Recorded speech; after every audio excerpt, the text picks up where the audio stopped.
Hello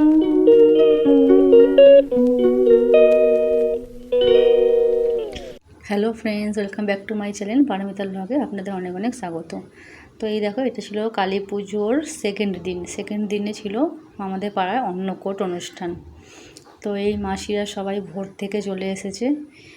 এখন অনেক সকালবেলা, এটা ভোরবেলায় বলছি, ভোর থেকে চলে এসেছে, এসে এইসব রান্নার জোগাড় করছে। দেখো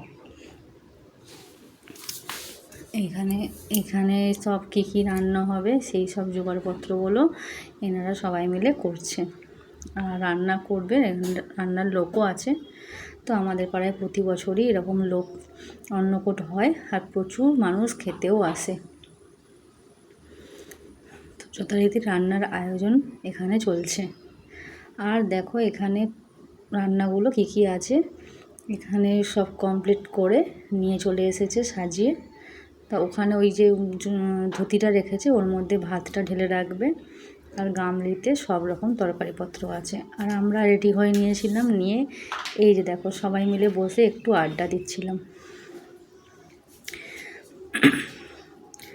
সব বন্ধুরা আছে, এখানে গান চলছিল তো তাই ভয়েস আনতে পারিনি। কুচো কাচাদের নিয়ে আড্ডা দিচ্ছি। তারপরে বসে পড়েছিলাম অনেক রাত্রিরেই খেতে। প্রথমে দিয়ে দিয়েছিল ভেজিটেবিল, আলু ভাজা, তারপরে হচ্ছে শুক্তো, ভাত, লেবু, নুন তো ছিলই। প্রচণ্ড ভিড় ছিল, তার মধ্যে থেকেও আমরা খেতে বসেছি রাত্রিরের দিকে। আর এদিকে আমার বন্ধুরা বসতে পারেনি, দেখো ওদের ছেলে মেয়েগুলো বসেছে, ওরা বসতে পারেনি। তারপর ছিল যে এগুলো পটলের তরকারি আর ডাল।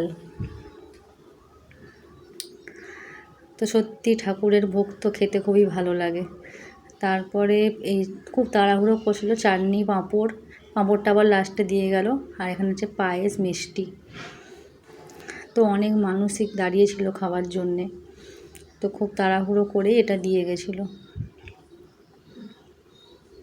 এই দেখো, আর এই যে পাঁপড়টা আমাকে আবার পরে দিয়ে গেল, কি সুন্দর লাভ সাইন পাঁপড় দিয়েছে দেখো। তারপরে ছিল এখানে আইসক্রিম। চলো আজকের ব্লগটা এই পর্যন্ত, টাটা, সবাই ভালো থেকো।